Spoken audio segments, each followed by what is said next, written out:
This is a Louis T Network exclusive. Hey, either you're outside or you're in the lab room.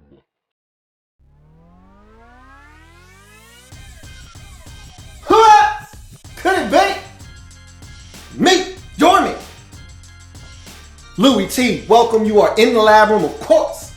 I'm your host, Lou. Thank you for joining me on this In the Lab Room exclusive. We're talking about the NFL offseason, and it was a long one. And it always feels longer and longer every single year. Well, training camp has arrived for some teams. Rookies have reported for some franchises. Others are about 24 to 48 hours away from everybody reporting. Whatever the case may be for your favorite NFL team, I want to take a look back at the offseason, put a nice pretty bow on it as we start to get to training camp, because to me, training camp signals the end of the offseason. It signals the beginning of a fresh new NFL season. So I want to talk about some of the best and worst moves made in the 2016 NFL offseason. Now look, no one wins or loses games in the offseason, but you can start building a foundation towards winning in the offseason, and you can also take a step back from what you built the season prior in the offseason if you don't handle things correctly. So let's take a look at the 7 best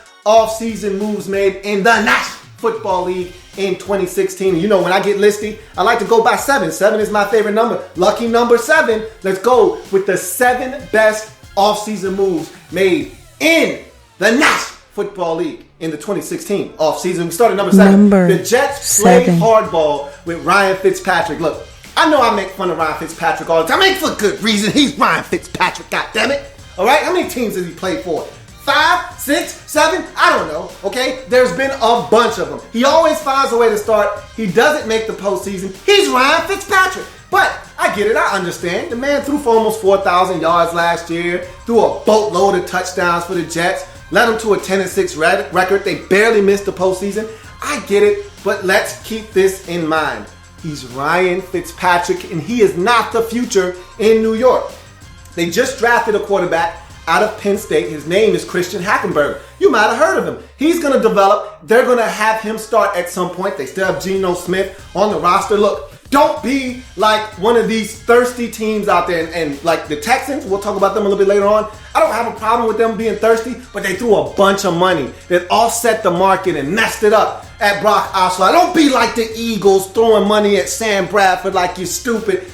Hey, look, man, let's talk about this like rational adults. I get it. I understand where Ryan Fitzpatrick is coming from. Look, man, I'm in the twilight years of my career, man. I need all the money I can get. I think I deserve a nice pay raise. What about you? The Jets said, I don't know about that. I had a buddy of mine ask me, how much you think the Jets should pay him? I said, look, man, he's Ryan Fitzpatrick, man. $9 to $12 million, somewhere in that window. Jets said, damn, I agree with you. That's how much we tried to pay him, $12 million.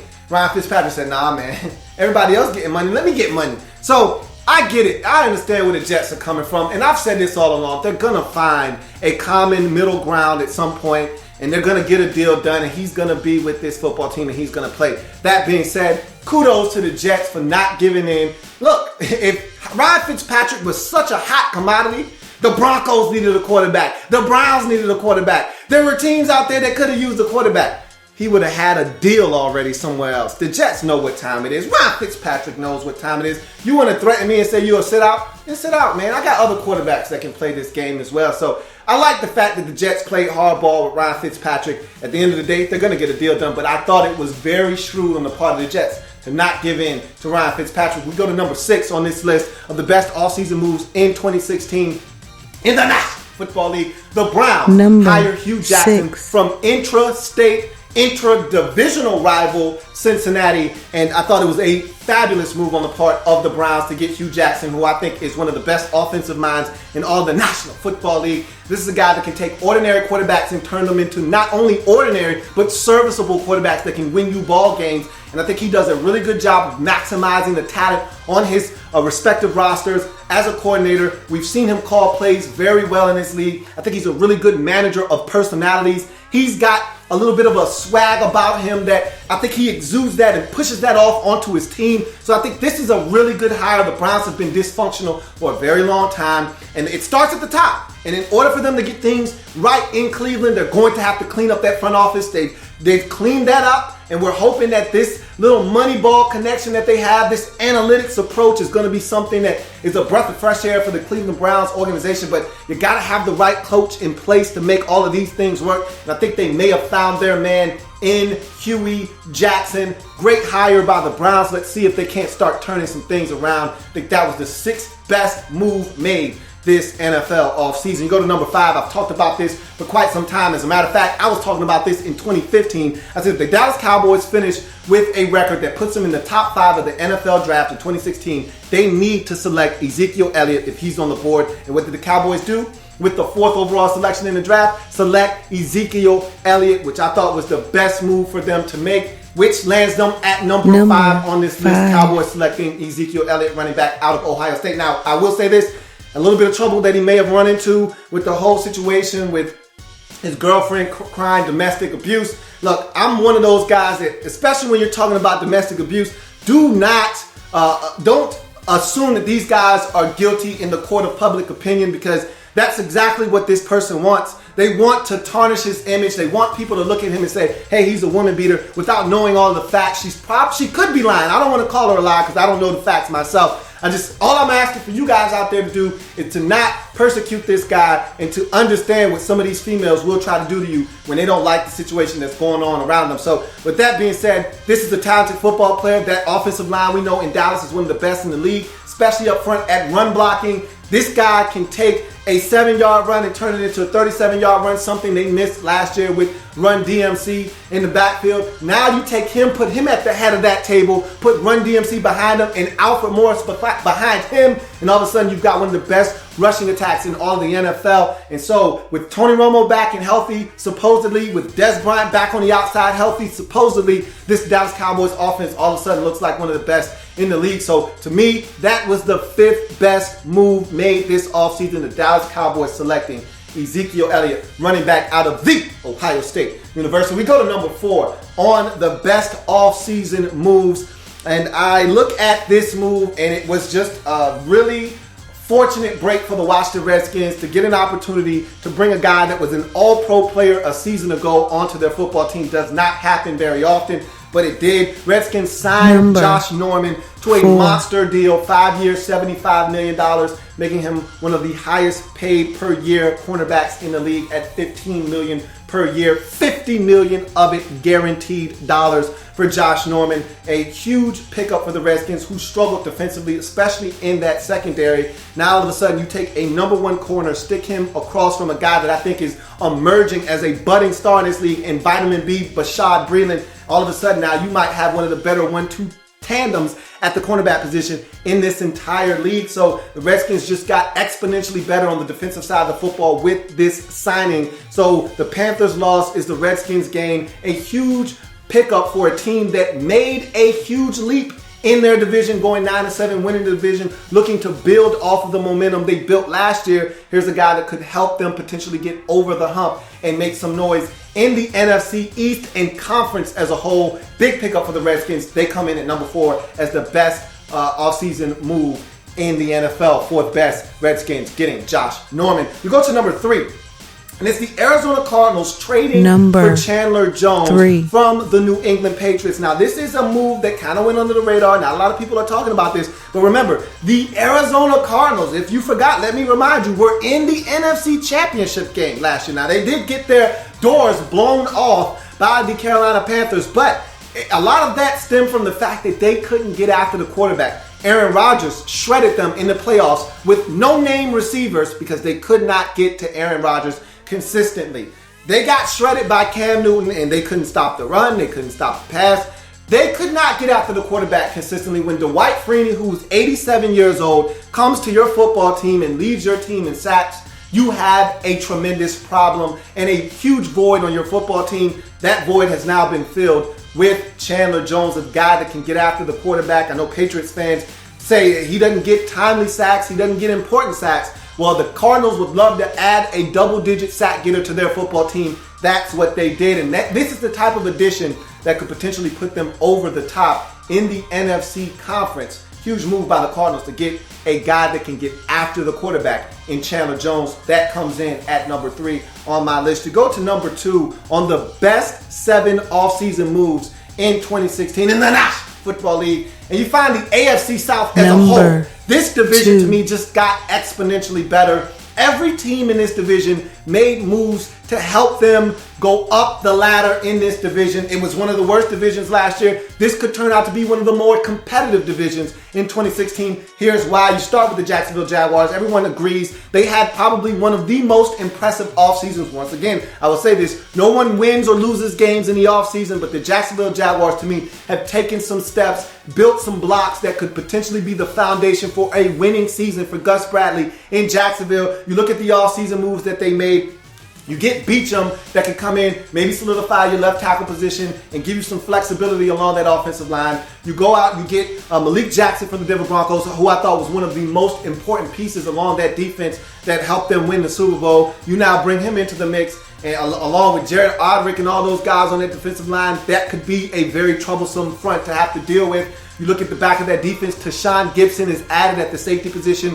Then you look at the draft and what they were able to accomplish. They bring in Chris Ivory as another running back to mix up with TJ Yeldon and what they already have and Shoelaces and all of those guys. This is an explosive football team now, both sides of the football. After the draft, getting a guy like Jalen Ramsey to come in, play cornerback and be very diverse, and have a guy that can come in and change the game potentially for you there. You also get another guy that everybody looked at as a top 5 prospect in Myles Jack in the second round. And you say to yourself, the Jacksonville Jaguars have had an exceptional offseason. Their entire draft was phenomenal. Jaguars, huge moves in this offseason. You go to the Tennessee Titans. I love what they've done. They went out and got a head coach that believes in the quarterback and Mike Mularkey. So now you look at what he's able to accomplish, and they're changing the dynamics of this football team. New general manager John Robinson has come in, changed some things, changed the philosophy. They're going to be a power run football team. They've gotten the guys up front they believe that will open up some holes for some running backs that they traded for, DeMarco Murray and one drafted in Derrick Henry. Titans have made some power moves. Now it's all about going out and producing. We'll see if they're able to do that. You look at the Indianapolis Colts. They signed Andrew Luck to a big deal. But the biggest thing they did in this offseason was get him some protection up front.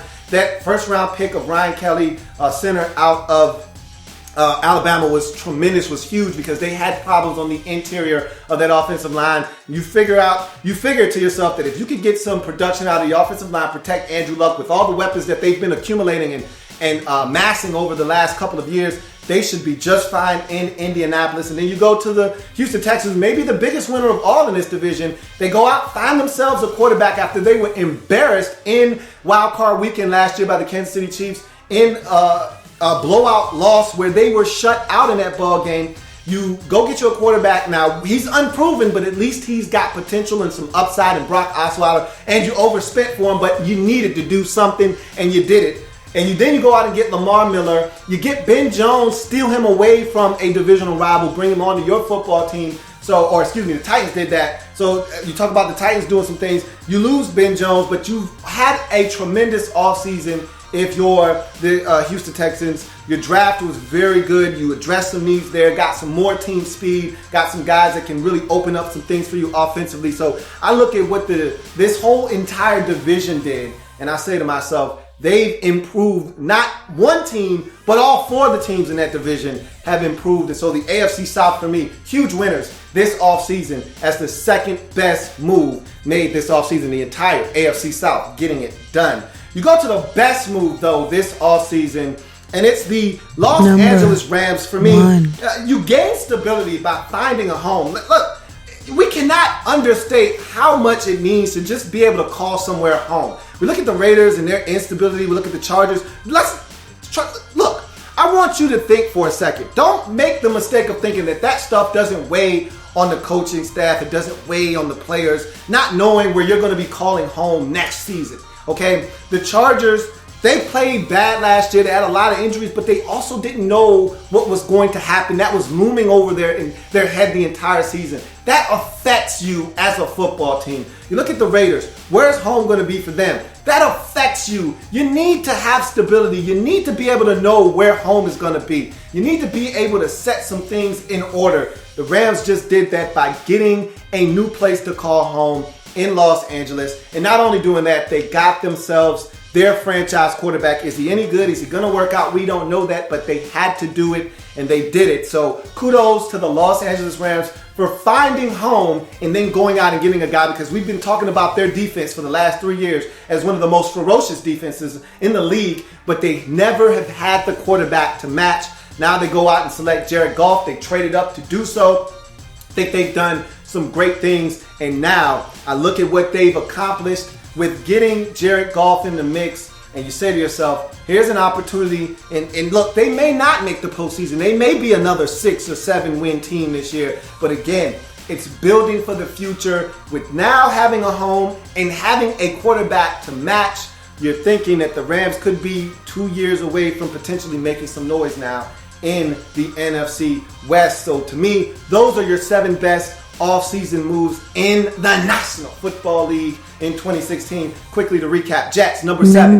Ryan Fitzpatrick standoff. I thought it was a fabulous move by the Jets to not give in to Ryan Fitzpatrick. Eventually, these two are going to come together on some type of deal, but I thought they needed to hold their ground. Good for the Jets. 6. The Browns hire Hugh Jackson away from the Cincinnati Bengals. It was a tremendous hire, a guy that I think is going to maximize the talent that is on that Browns roster. They could be much better sooner rather than later because of the guy they hired in Hugh Jackson. Number 5, Cowboys select Ezekiel Elliott, running back out of the Ohio State University. After struggling with injuries last year, having that massive line could have been enough to win them that division had they had the type of back that they now have in Ezekiel Elliott. That's a big move for them. Could put them back in a position to win the NFC East. That comes in at number 5. Redskins sign Josh Norman. Jay Nutso, a.k.a. Jay No, is now a Washington Redskin coming over from the Panthers, who rescinded the franchise tag, allowing the Redskins to pounce on a guy that could help them defensively in a major way. That's number 4.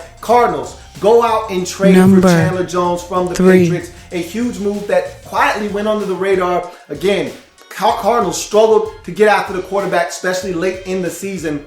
And so this is a guy that can come in and help them get to the quarterback without necessarily having to blitz as often as they've had to in the past. The AFC South as a whole division comes in at number 2. The Texans made some big, shrewd, bold moves in the offseason, including going out and getting Brock Osweiler. The Titans traded away the first overall pick for a boatload of picks and packaged that together and made some things happen. Really upgraded their football team and has changed their identity. The Jaguars, to me, have had one of the best overall off seasons of any team in the National Football League, going out and addressing a bunch of needs and really improving their roster exponentially. And of course, the Indianapolis Colts signing Andrew Luck to that blockbuster deal, but also getting him the much needed protection up front that he has needed throughout his career. And so you go to number 1, the Los Angeles Rams find home and stability in Los Angeles, and also trade up to the number 1 overall selection in this draft and select Jared Goff, giving them the franchise quarterback they've been missing over the last 7 to 10 years, probably since the Kurt Warner era and the, Greatest Show on Turf. So that is the best 7 offseason moves made in the 2016 NFL offseason. If it happens in the National Football League, whether big or small, we cover it all here in the lab. We'll come back and join us to continue to break down everything. And now, Football League. I've got some more stuff to break down, some more lists to talk about, so come back and join me as we start to jump in to the NFL's training camp sessions. See you then. There's plenty more where that came from. While you're here, subscribe to the channel. If you want more Louis T, be sure to follow me on Twitter at InTheLabRoom, or you can like the Facebook page at In The Lab Room. That's In The Lab Room on Facebook and at In The Lab Room on Twitter. Don't forget, subscribe to the channel if you haven't already done so.